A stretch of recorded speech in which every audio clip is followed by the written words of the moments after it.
Yo, what's up mga boss? Magandang araw sa inyo. At syempre meron tayong kliyente rito sa Bulacan mga bossing. Andito tayo sa Bulacan ngayon.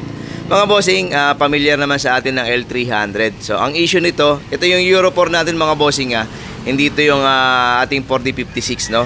So ang issue ng ating kliyente, nawala yung refrigerant. So marami nang pinagtanungan, ang sabi palit na ng compressor, no? Pero titingnan natin mga bossing kung kakayanin natin dito. Kung same lang ng mga ginagawa natin mga bossing na nagkakaroon ng trouble sa oil seal at saka doon sa bearing natin na guide bearing, no? So papa-pull out muna natin kasi primary check up mga bossing na iligtest din naman natin ng nitrogen. Naglagay kami ng pressure pero wala rin kaming makitang leak at ang tinuturo ng ating check up ay nandun nga nakaposition sa ating compressor. So papa-pull out muna natin yung compressor para makita natin kung nandun talaga yung problema. Makikita naman agad natin yung pag natanggal natin yung hub. Tingnan natin kung durog na yung bearing, no? So yun lang muna. Dapat kasi Manila pupunta sila bossing, kaso wala ako doon mga boss.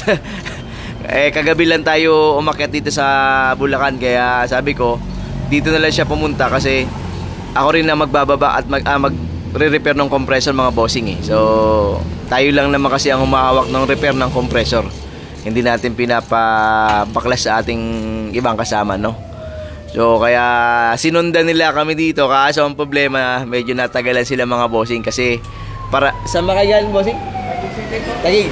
At shoutout ko na rin sila bossing no? Ayun, anong pangalan mo boss? Ronel Espanyol. Ronel, si boss Ronel saka si ma'am? Mrs. po, Rica. Si ma'am Rica, ayun po mga bossing na sobra pa sila. Ayun. Ayun mga boss, check natin to. Sana magawa natin para hindi makagastosan yung ating kliyente syempre, no? Papabuksan muna natin yan. Okay? Ito na mga bossing. Ayun na nga. Okay. Wag lang may tama yung ano. Maingay din to Wala na. Wala na. Ayun mga boss. Ayun ang tama niya. Bearing. Wag lang may tama yung loob mga bossing. Ayun na, papabuksan natin yan. Mga boss, ayun na. Tinanggalin natin yung pulley, yung magnetic niya. Yan talaga yung problema niya. Sobrang laki ng play o ng wiggle ng ating shafting. Dahil lalabas talaga yung refrigerant dito. Pagka tinanggalin nga natin yung pinakang cover ng bearing natin, magtatanggalan yung mga bulitas niya kagaya ng mga ginagawa natin. Pero maganda ron kung dyan lang talaga, at least mapapakinabangan pa natin tong compressor na to. Hindi naman siguro black oil. Wala na rin langis. Baka nagpapakarga ng pre yun Wala langis. Di ba basta hindi siya black oil mga bossing, pwede pa to, no? Wag lang black oil kasi pag black oil na may tama na yung loob niyan. Pag may tama na yung loob, wala tayong magagawa, no? Mga bossing, nabuksan na natin yung ating compressor. So, chinecheck naman natin isa-isa. Ang medyo good news naman mga boss, wala naman siya masyadong tama o wala naman tayong gas-gas na nakita, no? So, hindi naman sumayaw yung pinakang loob. Ang nangyari lang itong pinakang shafting na to, ito yung nagwiwiggle para ma-damage niya yung oil seal na nasa loob. Ayun. Yun yung papalitan natin dyan sa itong bearing na to. Itong balancer bearing na yan. Yan. Ayan, papalihan natin to kasi mga bossing yan, kinalawang na to.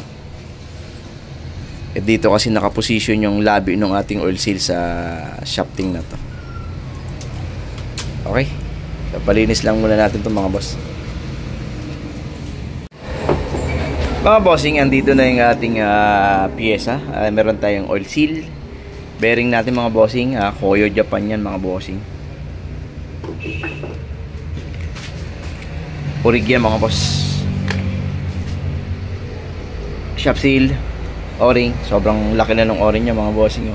Pagtanggal natin kanina, lumiwa na rito sa kanyang kanal. So bubuuin na lang natin itong mga bossing. Tapos leak test natin, no? Kasi yun nga, ang check up kanina mga boss, hindi siya bababa pag hindi gumagalaw yung shafting. Kasi kahit pa paano nakahakap pa naman yung oil seal dito sa ating shafting. Kaya pagka pressure na standby, hindi siya bababa o hindi siya magbabawas, no? Pero pag gumalaw na, doon na nagkakaroon ng leak yan. Hindi pa nga ganun kalala kasi yung mga bearing na tinatanggal natin mga bossing, nagkakahiwa-hiwalay na yung corona at saka yung bulita sa loob. Eto buo pa, kaya hindi ako nahihirapang paluin palabas. Okay, buuin ko na lang to. Tcharan! Buo na. Ay, magic ah. Mga bossing, pasensya na kayo. Hindi ko mahawakan yung cellphone ko habang nagbubuo ako. So okay na yan, nandun na yung bagong oil seal. So ililigtas muna namin yan bago namin isara yung ating bearing mga bossing. Kasi pagka may sablay, tatanggalin mo na naman yung bearing bago mo na naman palitan yung oil seal. So kaya kailangan bukas muna yung ating harapan bago natin na iligtas para sure kung may error, hindi na natin masisira yung bearing natin pag uulitin. Okay, ligtas na lang. At syempre mga bossing, final test tayo ng ating compressor. Meron tayong 200 plus PSI nitrogen. Ba't ang dalawa namang gauge ko? Pero ito yung mga bossing, wala yung isa. At nakababad sa ating mahiwagang planggana. Mga boss, so pag may leak, ito yung side ng o-ring natin, no, yung dugtungan ng katawan ng body, plus ito yung ating oil seal. Yan. Ngayon, ang sinasabi natin minsan, pagka po kasi standby na pressure, hindi gumagalaw ang oil seal, walang init ang katawan. Kung may tama ang oil seal, hindi siya lalabas basta-basta, no? Hindi siya magpapakita na may leak. Pero pagka gumagalaw na, kaya nga ang nangyari sa kanya, pagka itong shafting ay nagwiwigil, ito nawala na ngayon mga bossing eh. Kasi unang-una, yung oil seal kasi fit na sa kanyang katawan. So, medyo na akap na niya ng mas maganda yung shafting. Wala pa yung bearing natin na balancer. So, mas lalong gaganda yan pag naikabit natin yung bearing. So, pag halimbawa hindi umiikot yung shafting mga bossing, pwedeng hindi matrace ng technician na may leak, no? Kasi hindi siya magbabawas ng pressure, hindi rin siya iikot tong ating shafting. Kaya ang final nito, pagka naka-load na ng refrigerant, titingnan natin kung magkakaroon ng trouble dyan, no? Pero goods naman yung ating oil seal mga bossing. Okay, so negative. Wala naman singaw. Sige. Dahil wala na singaw mga bossing, pwede na natin ikabit yung ating bearing. Ayan na. Sigurado tayo na wala nang alog yan mga boss.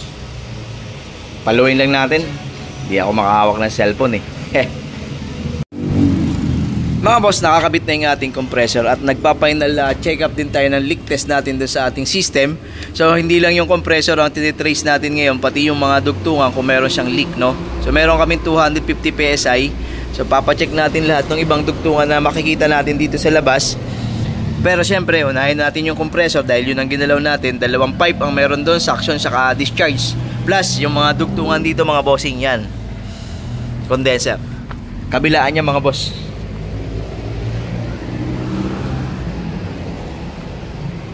Yun. Yan. Andito rin nakaposition yung filter dryer natin.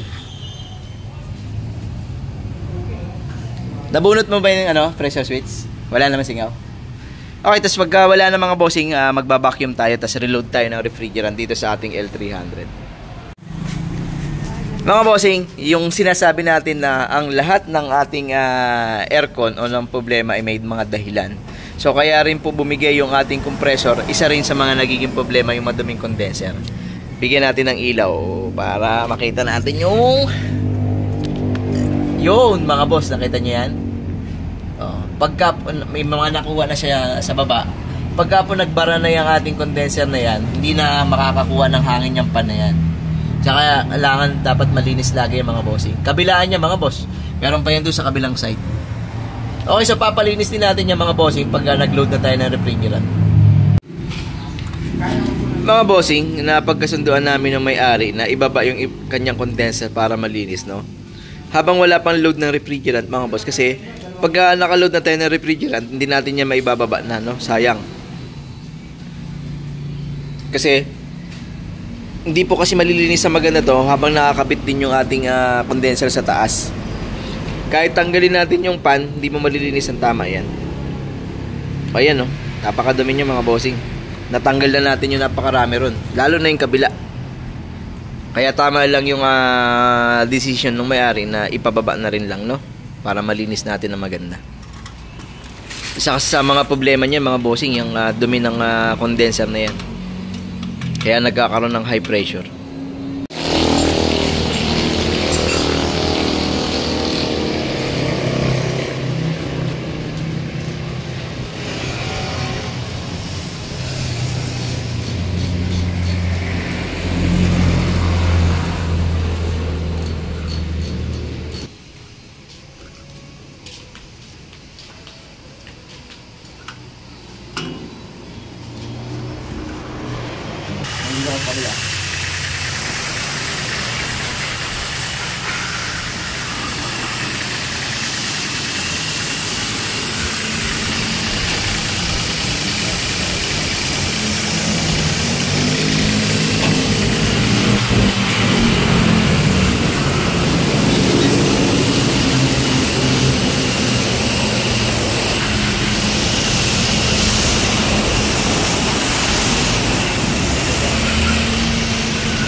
Eto na mga bossing, maglulod na kami ng refrigerant.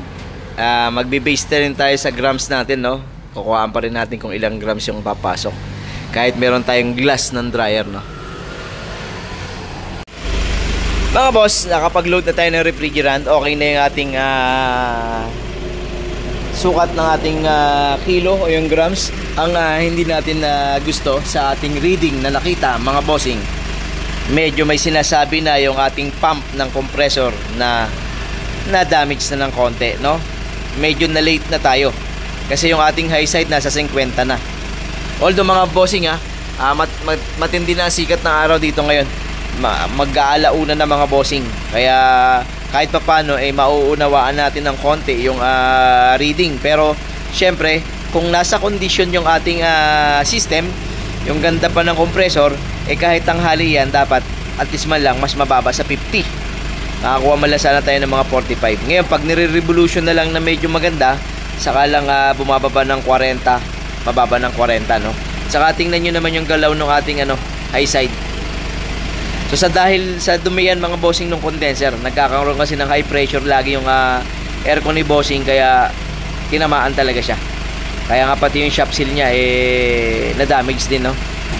O yun lang yung sinasabi ng reading natin mga bossing. Pero ang mahalaga naman ngayon ay nabuo natin yung compressor niya. Mga bossing, okay na yung L300 natin. Papa-obserbahan na lang natin sa kanila, no? Pero nasa may-ari ang buhay o magiging buhay ng kanilang aircon na kung paano tatagal ulit. Based dun sa paggamit ng thermostat at saka dun sa mga fan para obserbahan kung gumagana o hindi.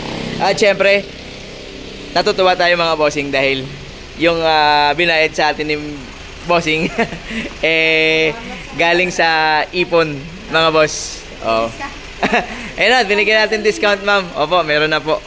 Sa susunod po, pag merong kasi magbibigay tayo ng pang diesel pag nakaluwag-luwag na.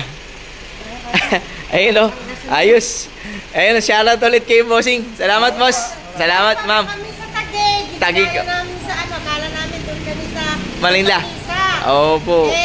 Siyempre. Wala ako doon, ma'am talaga. Oo. Sa Palaran para Salamat po. Salamat. Kayo sa Palaran. Ayun. Ayun, salamat bossing. Ayun po. Ayun, maraming salamat, ma'am. Thank you po. Opo. Balitaan niyo po kami. Opo, opo. Kung ano pong magiging resulta. Salamat, ma'am. Ingat po kayo. Thank you po, thank you. Ayun lang mga bossing. Salamat na marami at ingat lagi. God bless sa ating lahat mga bossing. Thank you.